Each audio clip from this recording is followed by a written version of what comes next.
Good evening students, कैसे हैं आप सब लोग। First of all I would like to thank each and every student and my subscriber for immensely loving my channel and subscribing to a great extent.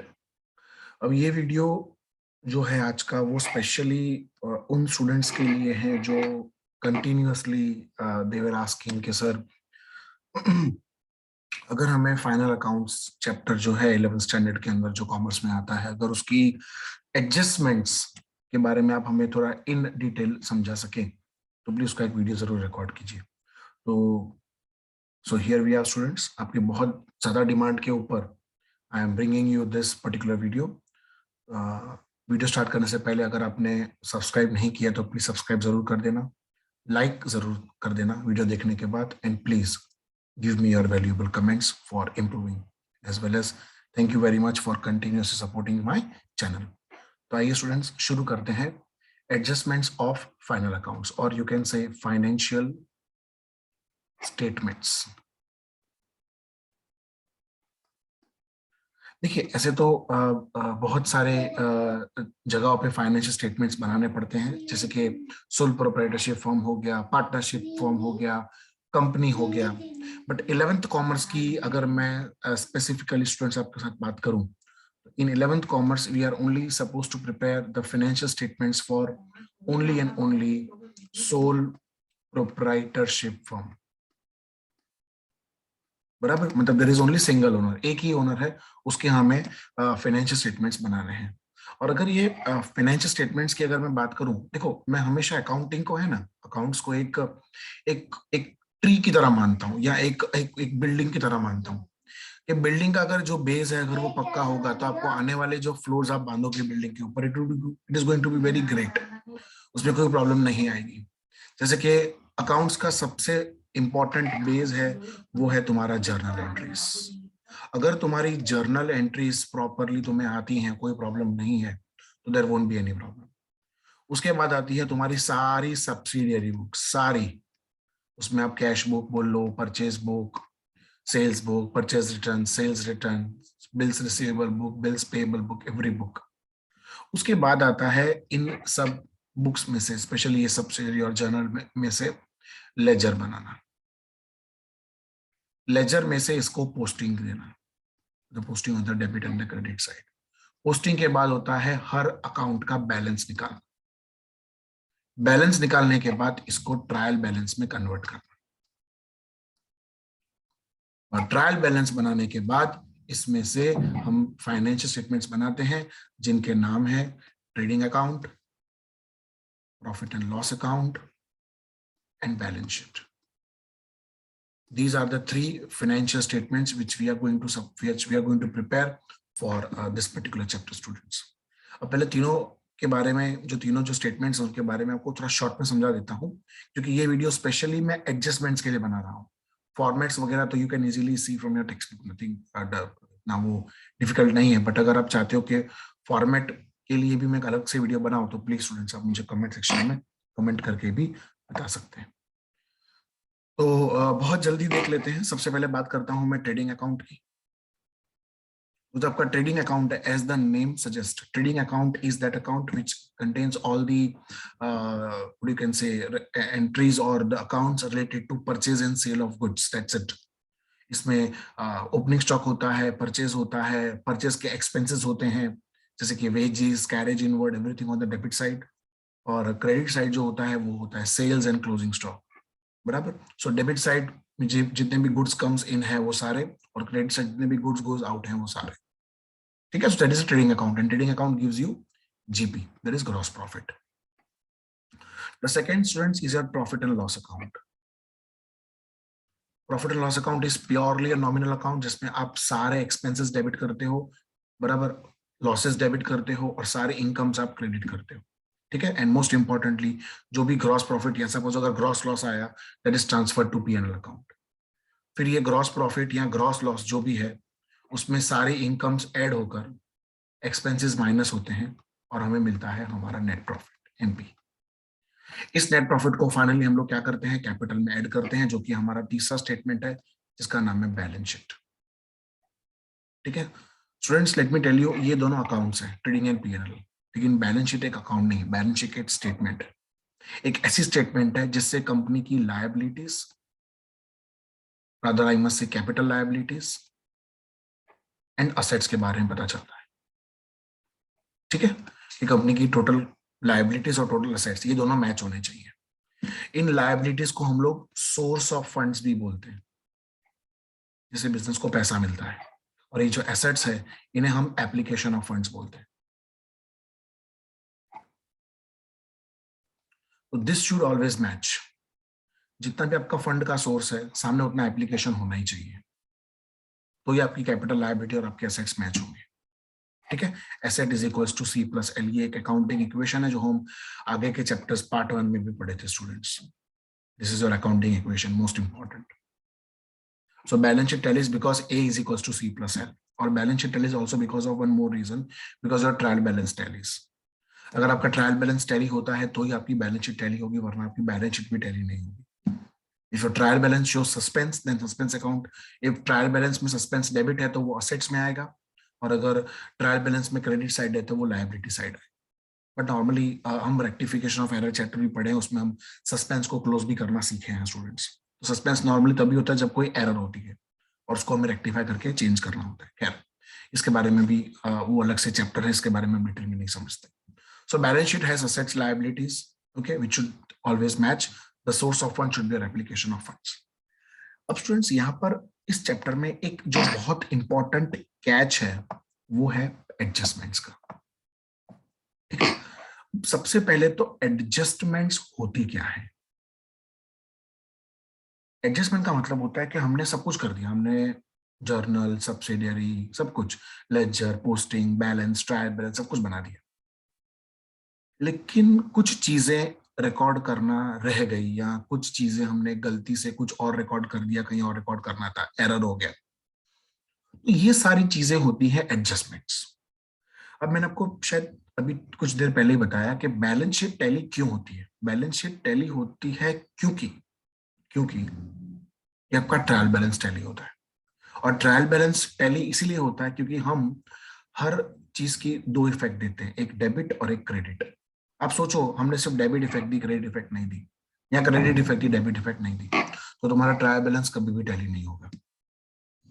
तो trial balance tallies only when you have passed two fold effects of each and every transaction. तो ये जो adjustments है ना, याद रखना, कोई भी एडजस्टमेंट हो, जिसे मैं आपको समझाने जा रहा हूँ लाइन वाइज, काफी लंबा वीडियो होने वाला है, तो I am going to make this video in 2 parts. पहले आपको थोड़ी बेसिक एडजस्टमेंट समझाऊंगा, ठीक है, उसमें आपको कोई प्रॉब्लम्स हो, डाउट्स हो तो आप अगेन कमेंट सेक्शन में कमेंट करके मुझसे पूछ सकते हो, और दूसरा वीडियो मैं बहुत जल्द बनाऊंगा बाकी एडजस्टमेंट्स को लेकर। मैं अभी आपको जो मेजर, जो बहुत ही बेसिक और इंपॉर्टेंट एडजस्टमेंट्स है उसके बारे में today I am going to explain you. ठीक है स्टूडेंट्स, ओके। सो ये बात तो क्लियर हो गई कि एवरी जो भी एडजस्टमेंट होगी it will have always 2 effect compulsory, और ये 2 इफेक्ट है ना, क्रैम करने की जरूरत नहीं है, इसको अंडरस्टैंड करने की जरूरत है। अंडरस्टैंड करोगे ना तो कोई भी एडजस्टमेंट कभी हार्ड नहीं लगेगी। अकाउंट्स है ना, कॉन्सेप्ट का गेम है, अकाउंट सब्जेक्ट रादर, गेम तो नहीं कहूंगा, कॉन्सेप्ट एक subject, it is a conceptual subject. Concept wise जाओगे कभी चीज भूलोगे नहीं, और इसका मेन जो बेस है वो जर्नल एंट्री है। इवन एडजस्टमेंट भी हम करेंगे ना तो आप देखना उसमें मैक्सिमम टू मैक्सिमम, मैक्सिमम क्या, सारी चीज जर्नल एंट्री। सो शुरू करते हैं स्टूडेंट्स हमारी पहली एडजस्टमेंट के साथ। So adjustment number 1, adjustment number 1 जो है स्टूडेंट्स वो है हमारे क्लोजिंग स्टॉक की। सबसे पहले ये आप भी जानते हो, मैं भी जानता हूं, क्लोजिंग स्टॉक क्या है हमारा। क्लोजिंग स्टॉक हमारा असेट है। कौन सा असेट है? Current asset, because this asset we hold for less than 1 year. तो अगर क्लोजिंग स्टॉक मेरा असेट है तो इसकी जो जर्नल एंट्री होगी वो कंपलसरी क्या होगी? Closing stock account debit, because all assets are to be debited, बराबर। और इसको हम कहां शो करते हैं? हमारे ट्रेडिंग अकाउंट के क्रेडिट साइड पे। उसका रीजन है कि ओपनिंग स्टॉक ट्रेडिंग के डेबिट में होता है, तो ऑब्वियसली जो क्लोजिंग होगा वो ट्रेडिंग के क्रेडिट में होगा। तो ही तो नेक्स्ट ईयर वो जो क्लोजिंग स्टॉक है ट्रेडिंग क्रेडिट में, वो नेक्स्ट ईयर क्या बन जाएगा? ओपनिंग स्टॉक बन जाएगा। ये सिलसिला चलता रहता है। हर ओपनिंग करंट ईयर का प्रीवियस ईयर का क्लोजिंग होता है, और प्रीवियस ईयर का क्लोजिंग हमेशा नेक्स्ट ईयर का ओपनिंग होता है। सो ये एंट्री बनती है, closing stock account debit to trading account. अब क्लोजिंग स्टॉक आपने डेबिट किया, ध्यान देना, क्लोजिंग स्टॉक आपने डेबिट किया है, मतलब उसको आप कहाँ बताओगे, बैलेंस शीट के असेट साइड, मतलब वो डेबिट साइड हो गया। और दूसरा, आप इसको ट्रेडिंग के which side you are going to show, credit, हो गया एक डेबिट और एक क्रेडिट।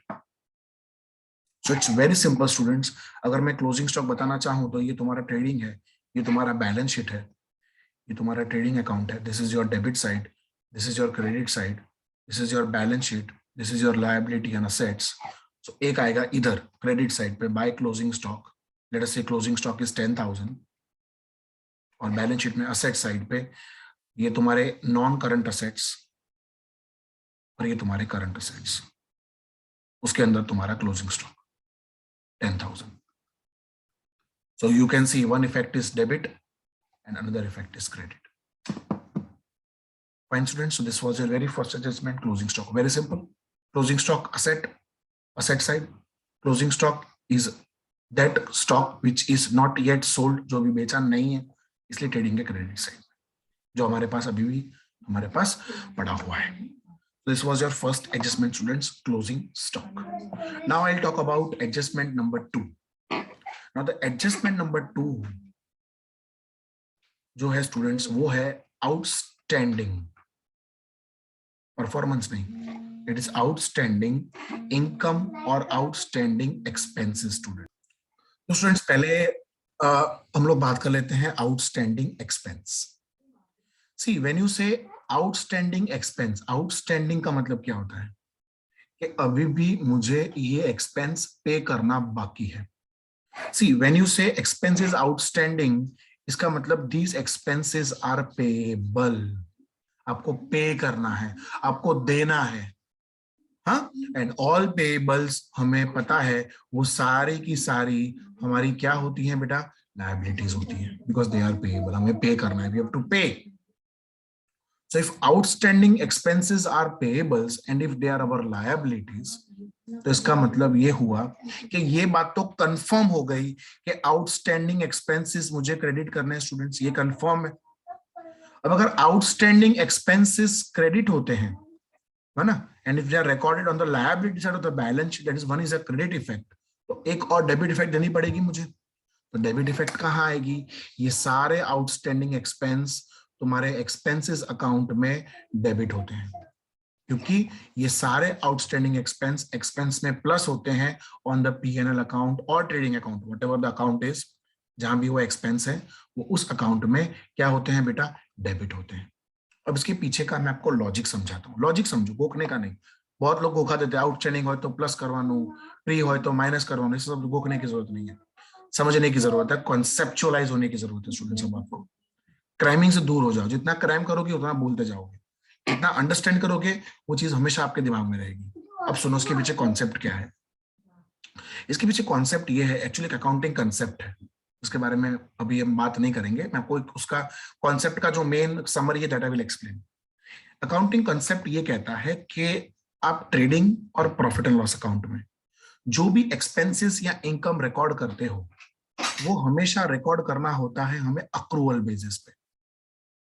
अभी अक्रूवल बेसिस क्या होता है स्टूडेंट्स, अक्रूवल बेसिस का मतलब होता है कि you have to provide the total amount of income on the P&L account debit side, whether or not you have paid that expense, but that expense should be for 12 months. That is your accounting year, जिसको हम financial year भी कहते हैं, accounting year का होना चाहिए. मतलब से फॉर एग्जांपल, हमको तो एक सिंपल लॉजिक एक एग्जांपल के जरिए समझाता हूँ. एक बंदा है, उसकी सैलरी है पर मंथ 1,000 रुपए, पर मंथ अगर 1,000 रुपए है, हाँ, तो मुझे उसको 12 महीने के 12,000 रुपए पे करना है सैलरी, मतलब मेरा सैलरी एक्सपेंस 12,000 है. अब मैंने इसको सिर्फ 11,000 ही दिए, मैंने मेरे प्रॉफिट एंड लॉस अकाउंट में, समझना बेटा भी है, मैंने मेरे प्रॉफिट एंड लॉस अकाउंट में डेबिट साइड पे सैलरी लिखा हुआ है 11,000. अब समझना यहाँ पे कैच है. तो मेरा अकाउंटेंट बोलता है भैया अगर आप इसको पर मंथ की 1,000 सैलरी देते हो तो 12 महीने की हो गई 12,000, तो आपका इस अकाउंटिंग ईयर का खर्चा 11,000 नहीं है, 12,000 है.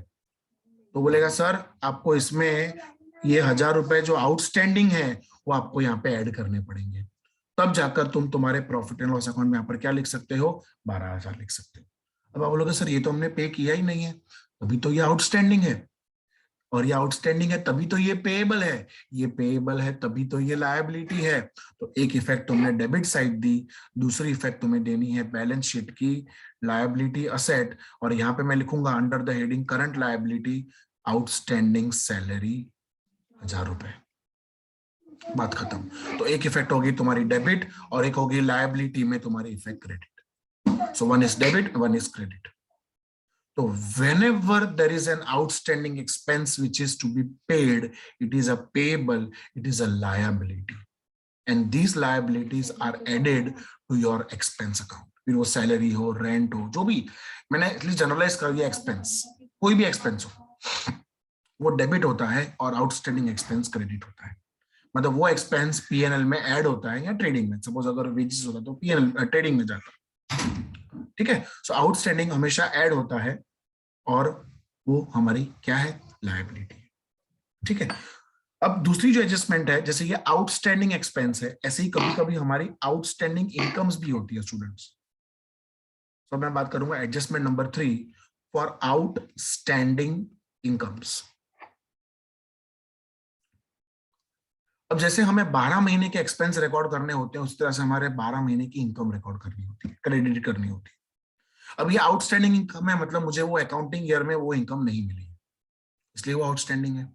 अच्छा, वो आउटस्टैंडिंग है, इसका मतलब वो मुझे मिलने वाली है, मतलब वो मेरे लिए रिसीवेबल है, और अगर वो मेरे लिए रिसीवेबल है तो वो मेरी क्या बन गई, असेट बन गई। और एसेट्स क्या होते हैं बेटा, डेबिट होते हैं। मतलब ये तो कंफर्म हो गया कि आउटस्टैंडिंग इनकम्स डेबिट होंगी। So outstanding income account will be debited, मतलब ये डेबिट हुआ क्योंकि ये मेरा एसेट है, मतलब एक इफेक्ट मैंने डेबिट साइड दे दी, तो दूसरी इफेक्ट मुझे क्रेडिट में देनी है। अब आउटस्टैंडिंग इनकम है, मतलब मुझे इनकम मिलनी बाकी है, तो उतनी इनकम में प्लस हो जाएगी। So to income account, so to income account, इसका मतलब तुम्हारा वो जो इनकम है उसमें तुमको ये ऐड करना है, इनकम में ऐड करना है, मतलब पीएनएल अकाउंट के कौन से बाजू जाएगा, क्रेडिट साइड पे। तो एक इफेक्ट डेबिट, एक इफेक्ट क्रेडिट। देखो मैंने पहले ही कहा था बेस इज जर्नल एंट्री, ये सब जर्नल एंट्री पास कर रहे हैं, ये वही है, debit what comes in, credit what goes out, debit the receiver, credit the giver, debit all expense and losses, credit all incomes and gains. तो आउटस्टैंडिंग इनकम रिसीवेबल है तो डेबिट, और इनकम में उसको ऐड करना है तो इनकम आपको बढ़ानी है तो इनकम क्रेडिट, बराबर। अब इसके पीछे का लॉजिक मैं आपको समझाता हूँ, सेम लॉजिक जो आउटस्टैंडिंग एक्सपेंस में समझाया था, कि मेरा एक ऑफिस है, उसका भाड़ा, उसका रेंट 1,000 रुपए महीने आता है। अब एक भाई ने मुझे सिर्फ 11,000 रुपए रेंट दिए, मुझे मेरे अकाउंटेंट ने बुलाया, बोला इधर आ, तेरी रेंट कितने की, तो मैंने बोला मुझे रेंट वो 1,000 रुपए देता है एक महीने का।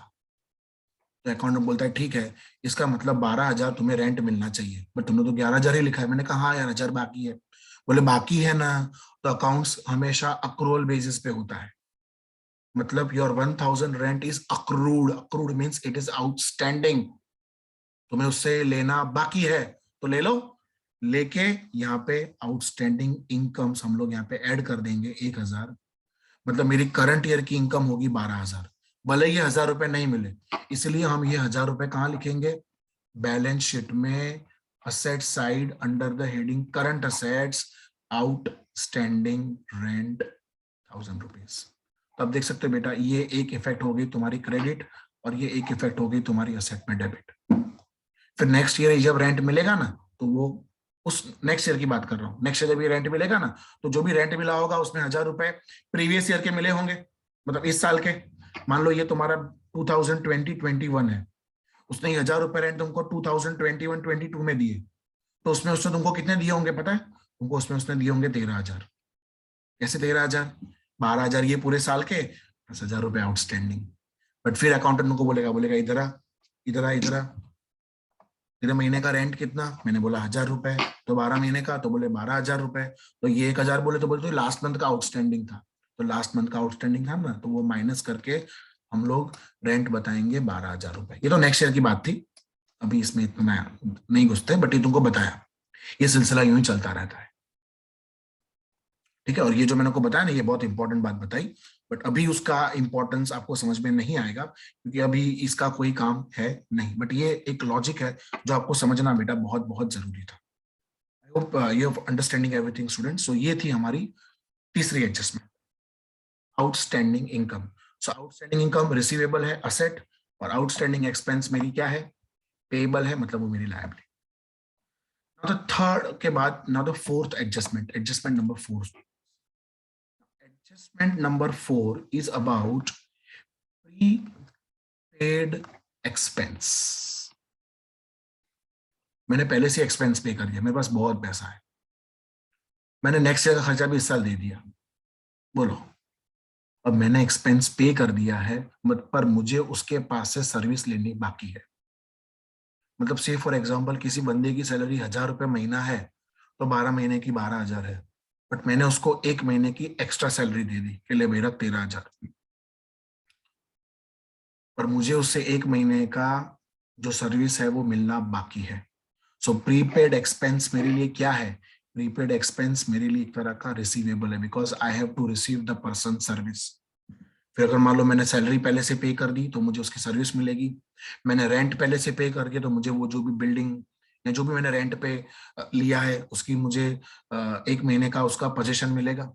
सो I am to receive the benefit of the expense that I've paid in advance. So if prepaid expense is receivable, तो of course it is my asset. मतलब ये बात तो तय हो गई स्टूडेंट्स कि प्रीपेड एक्सपेंस मेरा एसेट है, तो प्रीपेड एक्सपेंस अकाउंट क्या होगा, ऑफ कोर्स डेबिट होगा। और प्रीपेड एक्सपेंस अगर डेबिट होगा तो वो माइनस किस में से होगा, तुम्हारे एक्सपेंस में से माइनस होगा। जैसे आउटस्टैंडिंग एक्सपेंस, अभी वो जो टीचर्स आपको क्राइम करवाते हैं ना कि आउटस्टैंडिंग हो तो प्लस करने का, प्री वर्ड आए तो माइनस करने का, उसके लॉजिक ये है,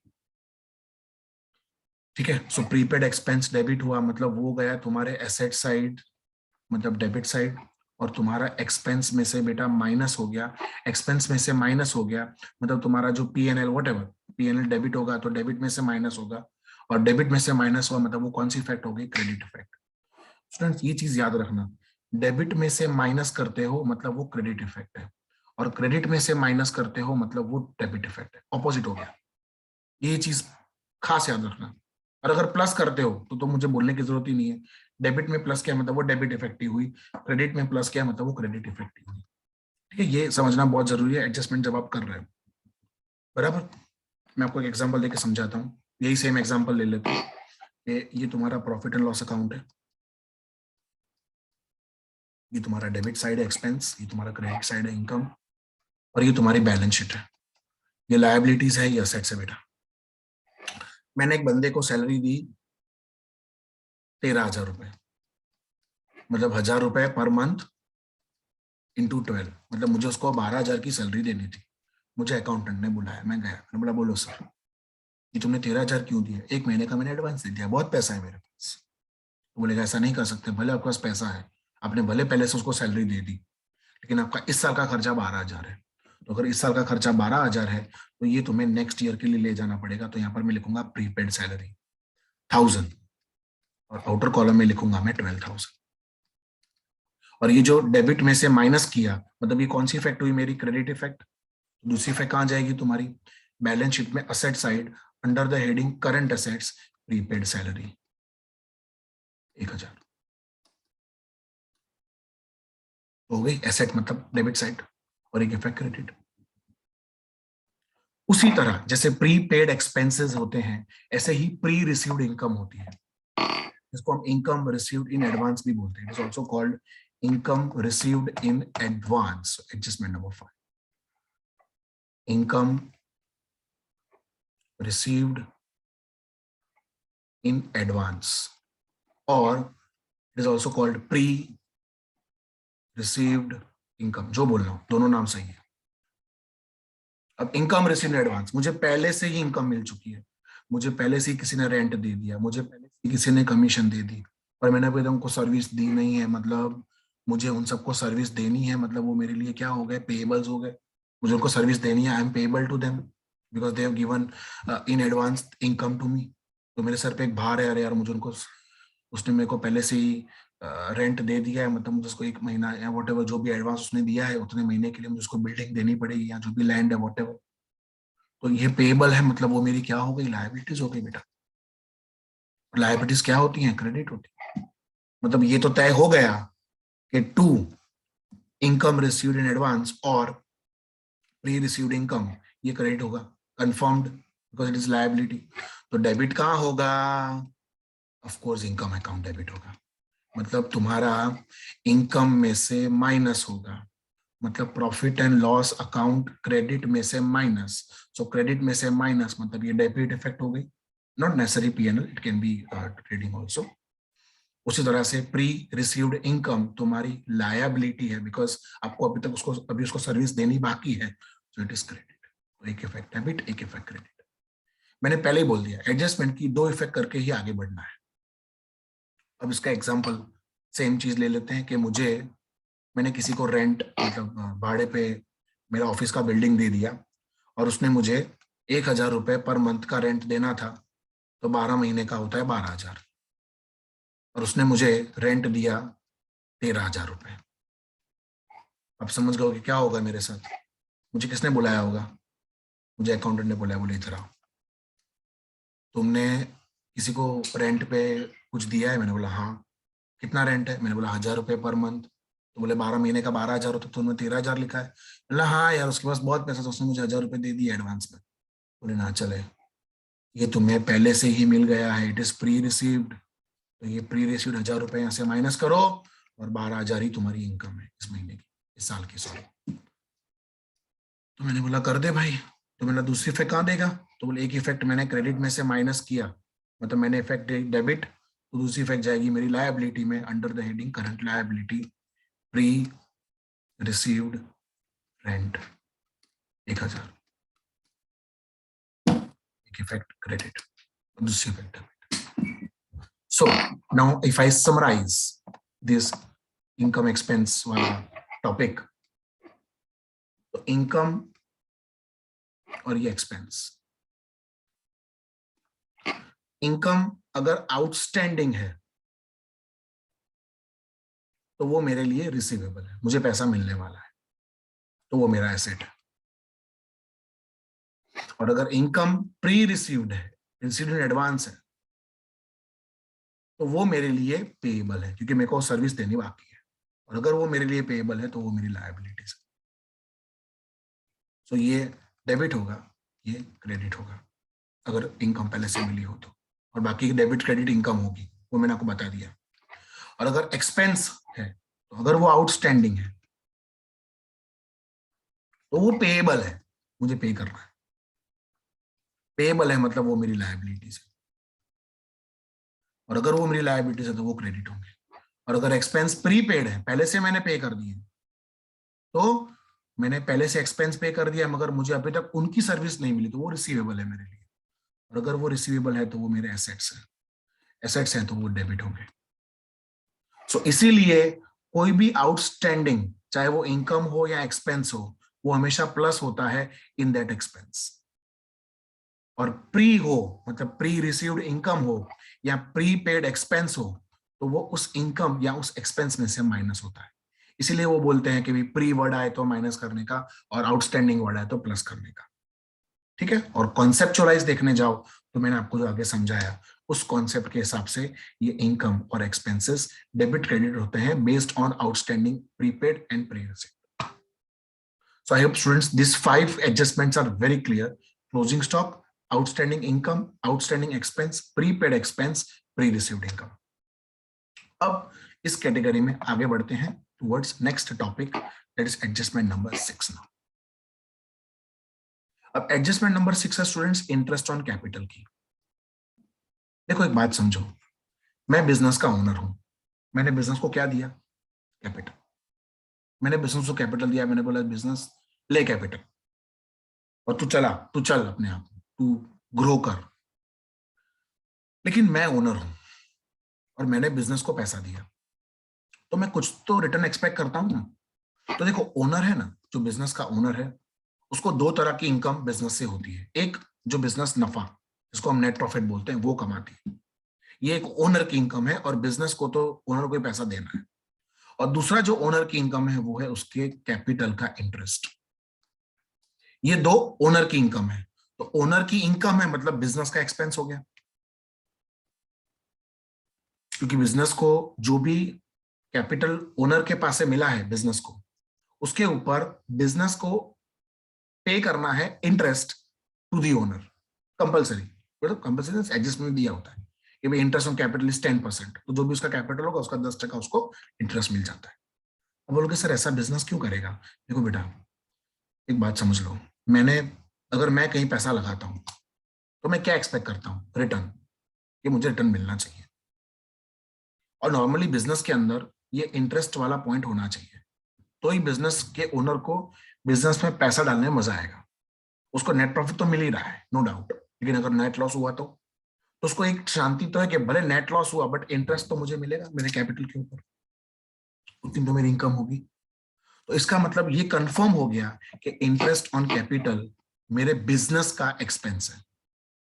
सी, business and business owner are two separate legal entity in the eyes of law. Again, this is an accounting concept.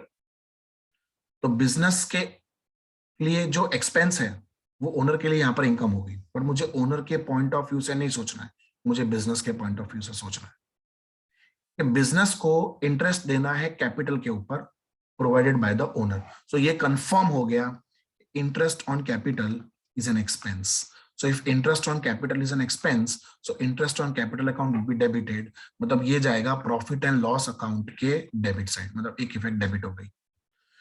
अब दूसरी सोचनी है क्रेडिट इफेक्ट। तो क्रेडिट इफेक्ट बहुत सिंपल है, वो कैपिटल का पूरा फॉर्मेट बताया आपको बैलेंस शीट में। ये इंटरेस्ट ऑन कैपिटल कहाँ ऐड होता है?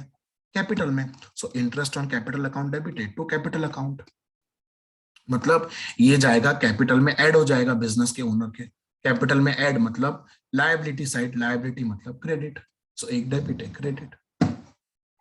आई होप आप सबको वो बैलेंस शीट का फॉर्मेट पता है कैपिटल का। On the liability side capital, opening capital